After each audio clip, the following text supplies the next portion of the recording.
everyone, welcome back to my channel. I'm really excited to have my first ever guest, Shayna. I'm the first? Yes! Oh, I did not know that. Don't you watch my channel?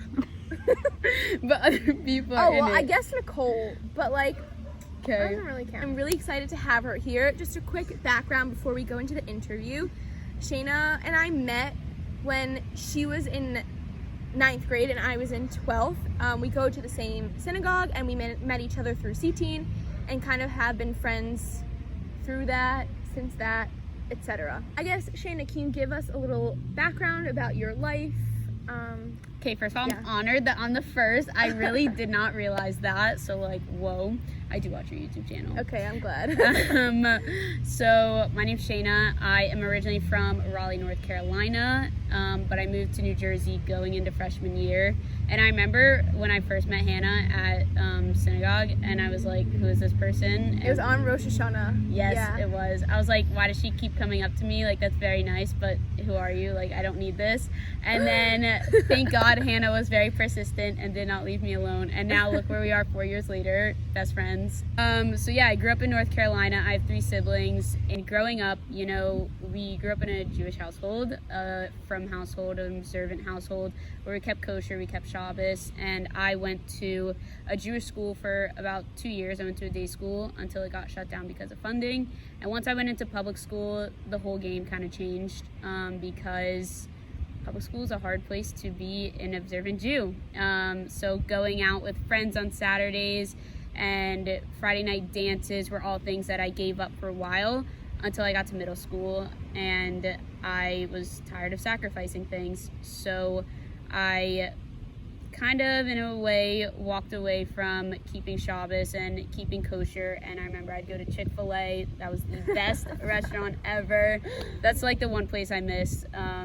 So I'd go out for like food with my friends to Chick-fil-A, and I'd go out on Friday nights, and I just kind of stopped keeping Shabbos, stopped keeping kosher.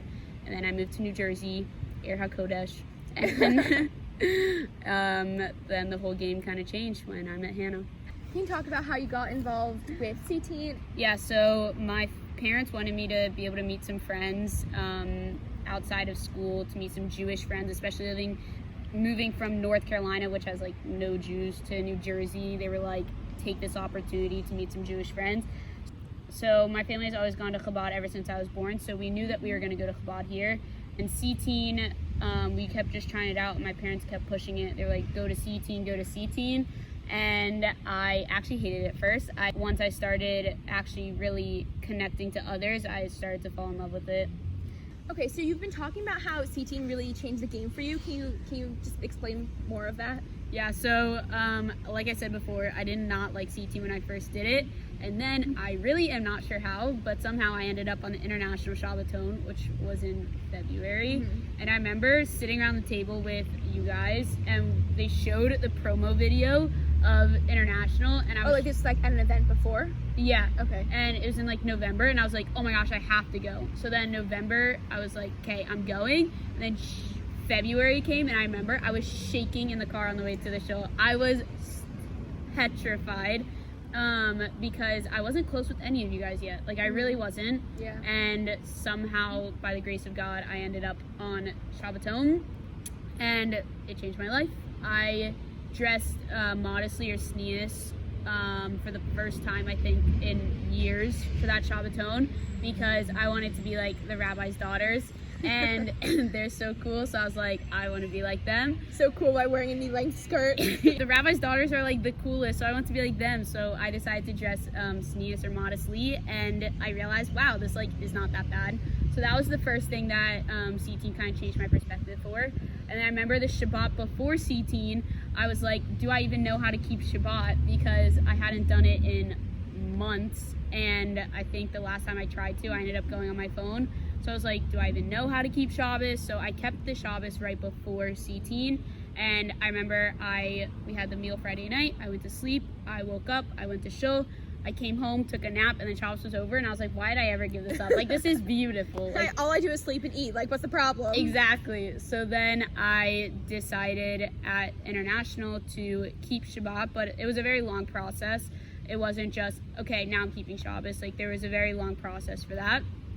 And also the moment that like my whole game changed was CTeen International Shabbaton 2017. We were walking back from Times Square, and we were like going back to the buses, and we're in the middle of Times Square, and you hear Jewish teens from public school shouting, "I'm a Jew and I'm proud." And that moment, I like remember like looking around and being like, whoa. And that was the moment that the whole game changed for me. And then I remember we had a conversation on the bus ride back home. That was our first like real conversation. That was our first DMC Farby. Yeah. And that is when everything kind of sunk in, and I was like, okay, we're gonna put action into the inspiration that I just gained. Like I said, keeping Shabbos wasn't just me leaving Shabbaton weekend and being like, okay, now like I'm gonna keep Shabbos. I remember I was like, okay, I'll keep Shabbos for the winter months when Shabbos ends at 5 o'clock at night, so it was pretty easy.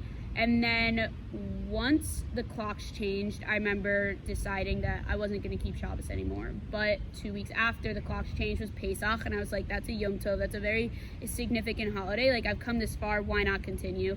So then there was that, and then I think 2 weeks after that was the DC Shabbaton, and then I was like, okay, I went this far, let me just do DC Shabbaton. Then after that we had a Friday night meal, and I was like, okay, this far, let me do this. And then it was Shavuos, and then finally was the CTeen Leadership Retreat 2017. And I remember I was like, okay, this Shabbos, like this leadership retreat is the last one I'm keeping.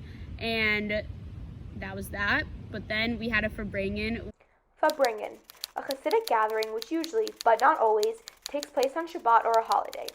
It is a gathering of souls. Here, people sing, discuss Torah thoughts, and their connection to Hashem. The goal of a Farbrengen is to inspire one to grow in his or her spirituality.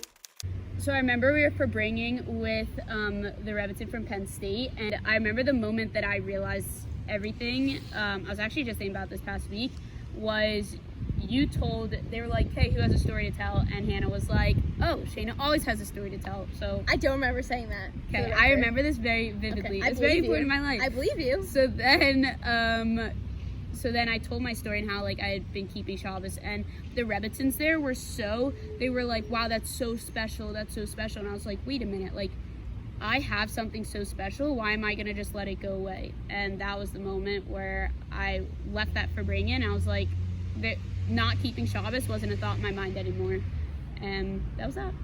So I want you to talk about the summer after your sophomore year, because I know that was a really formative summer for you. So can you just talk about that? So that summer I was struggling between what to do, and I ended up deciding to go to this program called Uncamp at Beis Chana. Beis Chana is an umbrella organization. They have a bunch of different programs, including Uncamp for teens, and that hands down has been the best summer of my life. So can you talk about junior year, aka the year after you went to Uncamp? One of the important parts of my junior year, where I really felt that all the inspiration I gained from the summer like came out into the world, was I was in Crown Heights visiting my counselors for Shabbos, and it was my birthday weekend, and there's a concept to take on a mitzvah or to like do something special in honor of your birthday. And so I decided from that Shabbat, for 4 Shabbats, I was gonna make challah, and then I was gonna give it out at school. And so that's what I did, and I remember feeling like such a shlucha. Shlucha, noun, is the female version of an emissary of the Lubavitcher Rebbe, who works to spread the light of Torah around the world and brings Jews closer to Judaism. So when I did that, I really felt like a lamplighter in school, and I remember like giving a call out, and it just like made people smile, and I did it on Fridays. I remember staying up till literally 3 in the morning one night because I didn't start making challah till like 12 at midnight. And so that was really one part of the year that I saw the inspiration from the summer come into action. And then as a result of passing out the challahs, me and my friend decided to create a Jewish club at school. And that was also a really cool part of my junior year. Can you talk about what it's like being a religious Jew in public school? So it's definitely an adventure. I love the questions that I get asked. Somebody asked me if I am gonna have an arranged marriage. It really is an adventure, something that a lot of people, I wouldn't say challenge, but something I try to emphasize for my fellow classmates is when they say, I'm not really that Jewish, or they say, like, only my mom's Jewish, or I'm not a good Jew. And I'm like, okay, hold on, let's take a step back here. We're all good Jews. There's no such thing as a bad Jew, because we all have a piece of God inside us, and Hashem is good. And so just getting into those kind of conversations, and it's very interesting. One time I had lunch with one of my atheist friends and one of my super Catholic friends, and we just like got into the conversation about God and like what it is, who it is, and that was really cool. But one of my favorite things about public school is being asked those questions, and whether or not I know the answers, my favorite part is when I don't know the answer and then I get to go ask like my friends and figure out the answer for them. Being religious in public school is definitely a doozy. I do dress modestly, so not I stick out like a sore thumb, but sometimes I do. I remember one time I woke up literally 5 minutes before school, so I showed up to class wearing sweatpants and a sweatshirt, and I was waiting outside my teacher's door because I got there like a second before the bell rang, and she was like, Shayna, I was trying to figure out who was standing outside my door. Like, you don't normally dress like this. And I was like, well, usually my alarm goes off, so there's that. But I remember the first time that I dressed modestly, I was actually petrified of what the response was going to be. And I realized nobody cares. Like, literally, you think more about yourself than people actually think about you, which was one of the biggest lessons that I learned being religious in public school and taking action with that, and talking to people and doing things in public school, not to be so scared, and realizing you're thinking about yourself a lot more than other people thinking about you. Something that I heard this week when say about dressing modestly in like a place where a lot of people aren't, is she gave the example of like when you're on Zoom, most of the Zoom you're really looking at your own box and not like the speaker's box or other people's boxes. That's kind of what it's like doing something Jewish, or specifically what we're talking about, dressing modestly. And being the only one. It's like you're looking at your own Zoom box more than other people are looking at your Zoom box. For sure. I definitely hear that. Can you talk about what it's like keeping Shabbat in public school? Yeah, so I definitely feel it the most during football season, when everybody gets ready together and then they all go to the game together and then they all go back to party together. I definitely feel left out, and it's definitely hard, and that's probably the hardest thing is football season, and just when I go on my phone after Shabbat on Snapchat and how it's 25 hours and I can see all the parties and all my friends hanging out together, and the fact that I'm not there, that definitely hits hard, and it is hard sometimes. But at the end of the day, I remember that this is high school. I have 4 years. I have 1 year left. Yiddishkeit and Judaism is something that's my whole life, and it's something more than my life because it has to do with my soul, which is gonna be like beyond my life.